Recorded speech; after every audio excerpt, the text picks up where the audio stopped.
नमस्कार विद्यार्थियों, my name is कंचन शुक्ला। बच्चों, आज मैं आप सबको पुस्तक कला पढ़ाऊंगी क्लास 8 की। विषय सूची दी गई है इसमें 1 से लेकर 22 तक, यानी कि 1 से लेकर 22 तक इसमें लेसन है।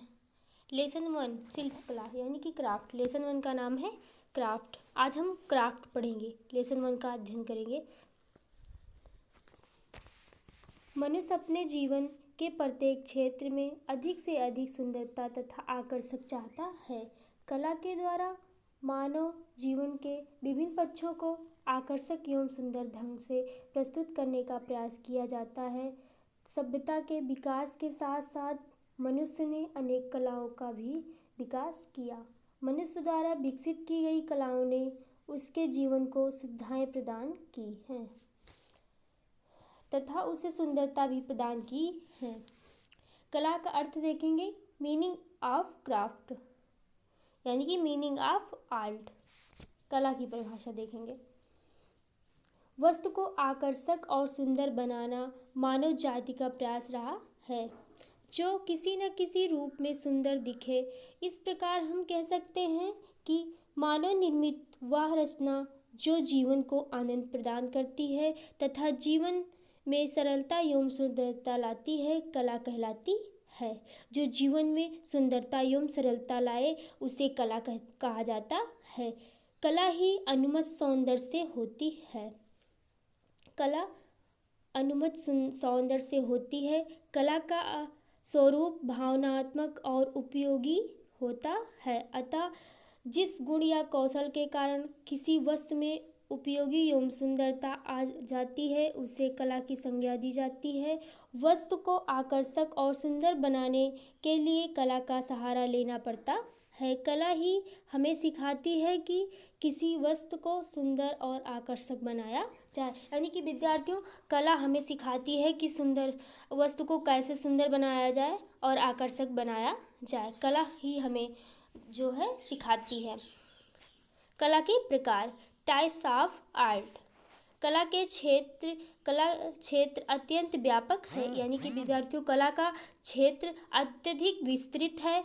अध्ययन की सुविधा के लिए समस्त कलाओं को निर्मित 2 भागों में विभाजित किया जाता है। नंबर 1 है ललित कलाएं, नंबर 2 है शिल्प कलाएं।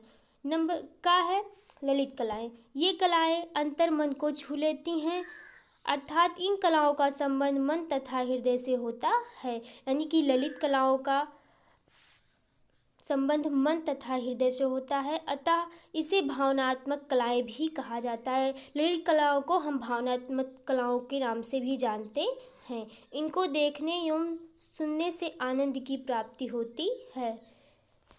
इन कलाओं में संगीत, नाटक, व्यंग एवं चित्रकला प्रमुख हैं। है शिल्प कलाएं।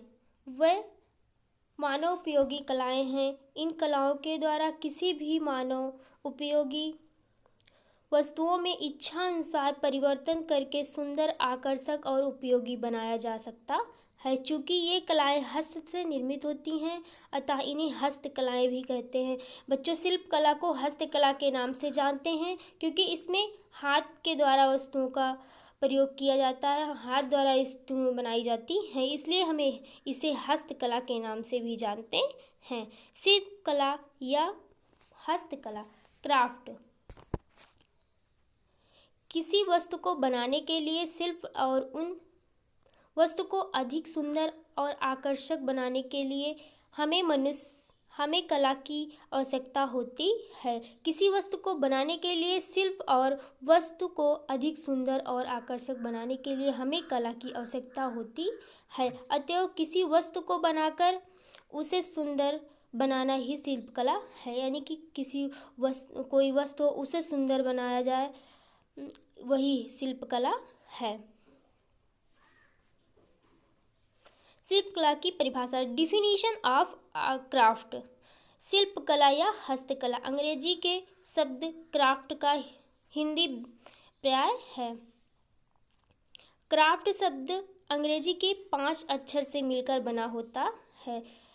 पहला है C, दूसरा है R, तीसरा है A और चौथा है यफ और पांचवा टी से, यानी कि CRAFT। 5 अक्षरों से मिलकर बना है कला, यानी कि शिल्पकला 5 अक्षरों से मिलकर बना है। पहला है सी का अर्थ है कटिंग एंड क्लियरिंग, काटना और सफाई करना। नंबर 2 है आर से रैंक एंड रिगार्ड, क्रमानुसार और पुराना। ए का अर्थ है आर्ट एंड आर्टिकल, कला और मॉडल या नमूना भी कहते हैं इसे। नंबर 4 है यफ से फिनिश एंड फर्निश, पूरा करना और सजाना। टी से है टाइपिंग एंड टाइट, बांधना और कसना। बच्चों, आपने आज कला का अर्थ, कला के प्रकार, शिल्पकला या हस्तकला को पढ़ा। कल आप पढ़ेंगे शिल्पकला के प्रकार। लेसन 1 में ही पढ़ेंगे आप शिल्पकला के प्रकार, टाइप्स ऑफ क्राफ्ट। धन्यवाद विद्यार्थियों।